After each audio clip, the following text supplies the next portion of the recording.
Boa noite a todos vocês, bem-vindos. Eu quero dizer a vocês que eu estou muito feliz pela oportunidade que nos abre para ministrar a palavra de Deus a vocês que estão trabalhando, a vocês que estão chegando no trabalho, estão se deslocando, ainda vão pegar mais uma das suas conduções para que vocês possam chegar aos vossos lares. O meu desejo é que vocês cheguem em paz. O meu desejo é que vocês cheguem em paz aos vossos lares. Mas eu quero aproveitar o ensejo e trazer a vocês uma porção das Escrituras Sagradas, ok? O Brasil é um país abençoado. Primeiro porque é uma terra maravilhosa, uma terra fértil. Tudo que você planta, nasce. E também é um país onde nós desfrutamos de uma coisa chamada liberdade de expressão. Não é assim em todos os lugares do mundo. Nós temos um privilégio, os cristãos no Brasil possuem o privilégio de poderem expressar a sua opinião, é claro, sem trazer transtorno, mas pode expressar a sua opinião em praça pública sem ser recriminado. Então escutem, por favor, eu quero falar com vocês a respeito da única coisa que pode e que afasta o homem de Deus. É o pecado. O pecado afasta o homem de Deus, e é assim desde o início. E só existe um motivo para o homem estar longe de Deus, é o pecado. É o seu pecado, é o meu pecado, é o nosso pecado. Todos pecaram e foram afastados da glória de Deus, sem exceção.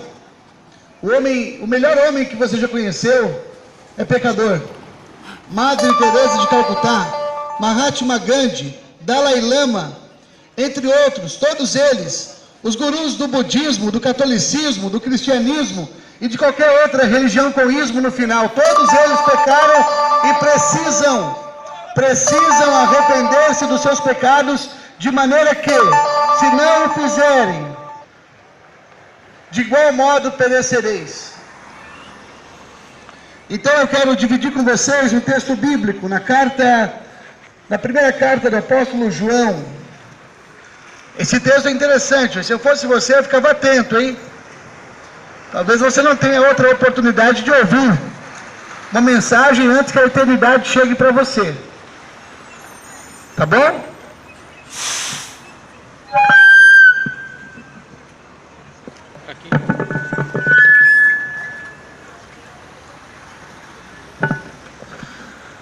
Se Deus quiser, em breve teremos um palanque aqui bem abençoado, mas hoje nós estamos de improviso aqui, tá bom? Vamos lá. Olha só o que diz as Escrituras Sagradas. Se andarmos na luz, como Ele, Jesus, está na luz, temos comunhão uns com os outros, e o sangue de Jesus Cristo, seu Filho, nos purifica de todo pecado. Se dissermos que não temos pecado, enganamo-nos a nós mesmos, e não há verdade em nós. Se confessarmos os nossos pecados, Ele, Deus, é fiel e justo para nos perdoar os pecados e nos purificar de toda injustiça. Se dissermos que não pecamos, fazemo-lo mentiroso e a sua palavra não está em nós. Amigos moradores da Vila Aurora, eu não sei se vocês compreenderam o texto ora lido. Ele diz que todos pecaram, e se alguém disser que não tem pecado, ele acaba de cometer um pecado. Porque a Bíblia afirma que todos os homens e mulheres de qualquer idade, na verdade o homem já nasce pecador. O homem já nasce em pecado, ele já nasce debaixo da condenação eterna. De maneira que sobre ele repousa também a ira de Deus. Pois é do céu que se manifesta a ira de Deus contra toda impiedade. Se dissermos que não temos pecado, mentimos e não há verdade em nós. Por quê? Porque todos pecaram e foram destituídos, separados, afastados da glória de Deus.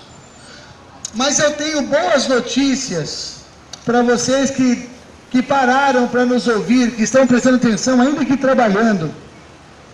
Eu tenho boas notícias para você, escute. Se dissermos que não temos pecado, Deus abençoe, obrigado.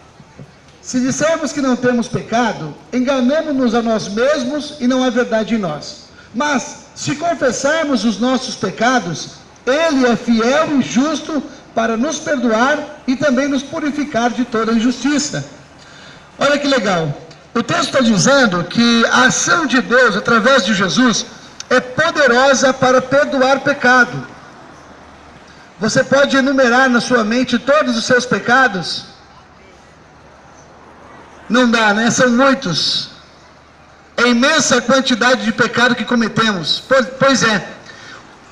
Deus está dizendo que a confissão nos dará direito de ser perdoado dos pecados e também de ser purificado da consequência jurídica do pecado. Ele nos tornará puro e branco como a neve. Se confessarmos os nossos pecados, Ele é fiel e justo para nos perdoar. Eu posso afirmar, meu irmão, meu amigo, moradores da Vila Aurora, que não há pecado que não possa ser perdoado. Há pecado não confessado. Porque Salomão disse: aquele que confessa e deixa, alcança a misericórdia, mas quem encobre o seu pecado nunca prosperará. Por mais que você resista, ou por mais que nós tentemos nos desvencilhar da nossa obrigação para com Deus, todos nós, um dia, teremos que nos apresentar. Independente do nosso credo, da nossa religião, da nossa fé, da nossa criação, da nossa cultura, enfim, independente disto, todos nós compareceremos. E meu trabalho é informar a você de que um dia você vai prestar contas a Deus. E não é o que você faça que te faça escapar desse dia. Então, o meu conselho é: confesse e deixe. Se confessarmos os nossos pecados, Ele é fiel e justo para nos perdoar e nos purificar de toda injustiça. Eu quero ler um texto bíblico que complementa esse texto.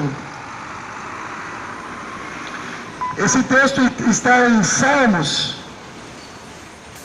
capítulo 32. Olha só que interessante o que a Bíblia diz em Salmos acerca do pecado. E eu acredito que muitos de vocês jamais ouviram falar nessa palavra. E se ouviram, não compreenderam. E se houvessem compreendido, já teriam mudado suas vidas. Bem-aventurado aquele cuja transgressão é perdoada e cujo pecado é coberto.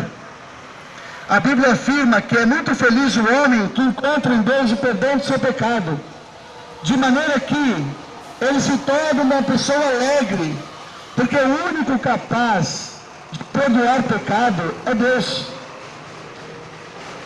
Continue ouvindo, por favor. Bem-aventurado o homem a quem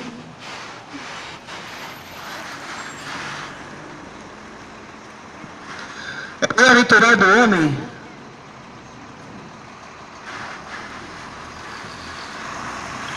Bem-aventurado o homem a quem o Senhor não imputa maldade, em cujo espírito não há engano. E olha o testemunho daquele que escondeu o seu pecado. O salmista disse: enquanto eu calei, envelheceram-se os meus ossos pelo bramido em todo dia. Aquele que esconde o seu pecado vai se envelhecendo, vai se embrutecendo, vai se endurecendo de uma maneira tal que em um dado momento ele mesmo não mais acredita ser um pecador. Por quê? Porque a sua mente é cauterizada de tal forma que ele não mais reconhece a presença de Deus ou a sua própria pecaminosidade. Então o salmista diz: enquanto eu me calei, os meus ossos se envelheceram diante de mim. Quantas pessoas em nosso bairro, em nossa vila, são escravos do pecado. Jesus veio para nos desfazer, tirar da escravidão do pecado, para desfazer as obras do diabo. Mas muitos não querem se submeter a essa ordem.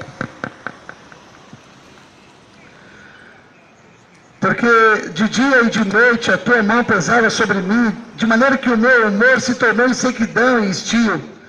Quantas pessoas depressivas, tristes, melancólicas, desesperadas, desesperançosas, possuindo tudo e vivendo como se não tivesse nada. Por quê? Porque os bens materiais, os bens dessa vida não conseguem suprir a necessidade espiritual do homem e da mulher. Coisas que ninguém vai fazer na sua vida. Nem o esposo pela esposa, nem o filho pela mãe, o pai pelo filho. Há coisas nessa vida que só Deus pode fazer. E uma delas é perdoar pecado. Ninguém nesse mundo tem poder para perdoar pecado.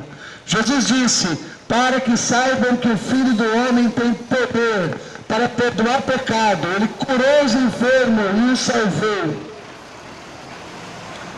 Olha que interessante. Eu confessei o meu pecado e a minha maldade não encobri. Dizia eu, confessarei ao Senhor as minhas transgressões e tu as perdoarás. Perdoará o meu pecado e perdoará a minha maldade. Eu quero convidar você a ler a Bíblia Sagrada em sua casa. Eu posso afirmar que se você tiver um contato sincero com a Bíblia, você não precisará ir primeiro à igreja para ser transformado.